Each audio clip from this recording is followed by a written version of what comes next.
Bonjour, alors dans la vidéo précédente, nous avons défini l'indice de profitabilité comme étant le nombre d'euros que vous rapporte chaque euro investi dans un projet. Donc maintenant, on va donner un exemple de calcul.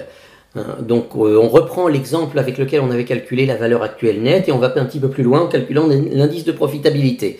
Donc on avait un coût d'achat et de mise en service de la machine de 25 350 €, donc un montant de l'investissement de 25 350 €, une durée de vie du projet estimée à 15 ans et des flux financiers supplémentaires, un retour sur investissement de 2 500 € net par an.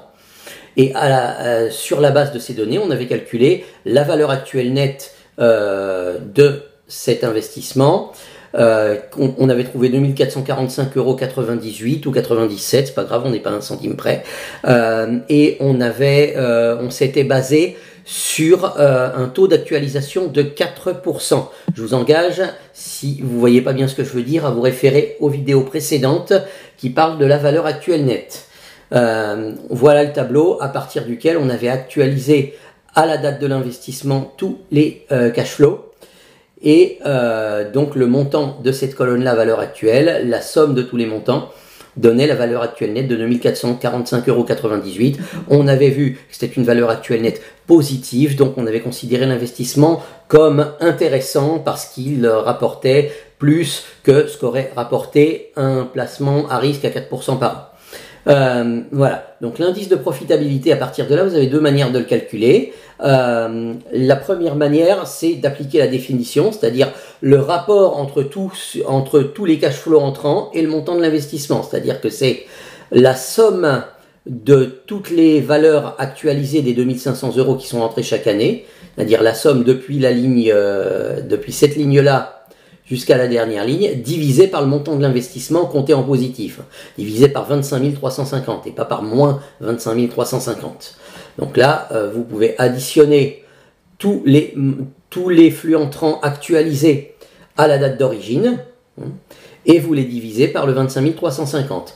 Alors ça, vous pouvez le faire sans avoir calculé la valeur actuelle nette.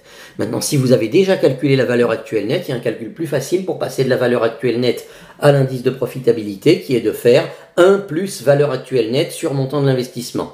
Donc 1 plus la valeur actuelle nette que j'ai trouvée, 2445,98 € sur le montant de l'investissement, 25 350.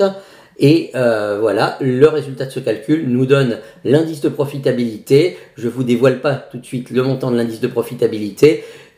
On va voir ça en modélisant au tableur. Donc voilà la feuille de calcul sur laquelle on avait calculé la valeur actuelle nette. Et on va rajouter l'indice de profitabilité qu'on va mettre ici. Voilà.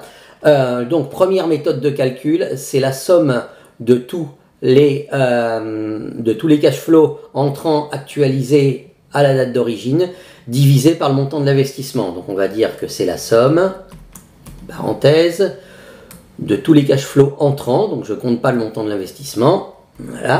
Voilà tout ce que ça m'a rapporté et je le divise par ce que ça m'a coûté, c'est-à-dire le montant de l'investissement. Attention, si je le divise par B2, je vais diviser par un nombre négatif, je vais obtenir un indice de profitabilité négatif.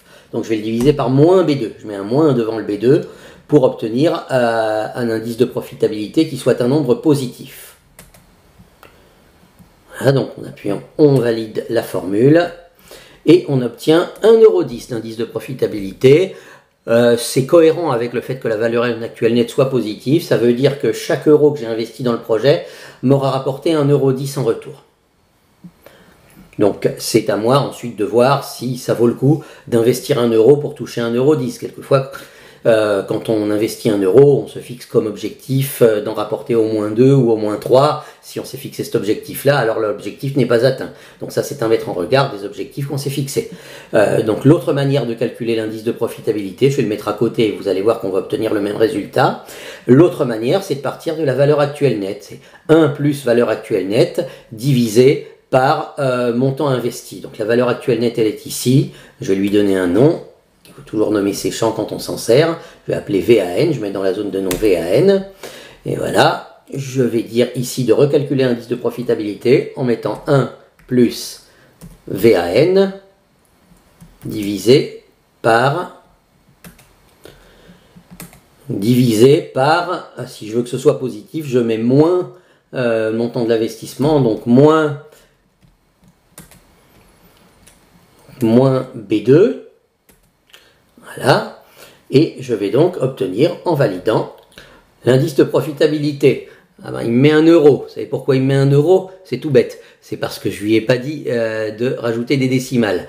Voilà, c'est juste une question de décimales. Donc n'allez pas stresser en pensant qu'il y a quelque chose qui marche pas. Il suffit juste de lui demander de rajouter des décimales et on voit bien que ce qu'il a arrondi 1 euro, c'était 1,10 €. Si on rajoutait plus de décimales, on aurait une valeur plus précise au dixième, au centième de centime d'euro, etc. Mais bon, on va se contenter des centimes. Donc là, on voit par deux manières différentes comment programmer le calcul de l'indice de profitabilité au tableur et mesurer combien chaque euro investi nous aura rapporté. Il n'existe pas de fonction indice de profitabilité au tableur comme il existe une fonction VAN, valeur actuelle nette.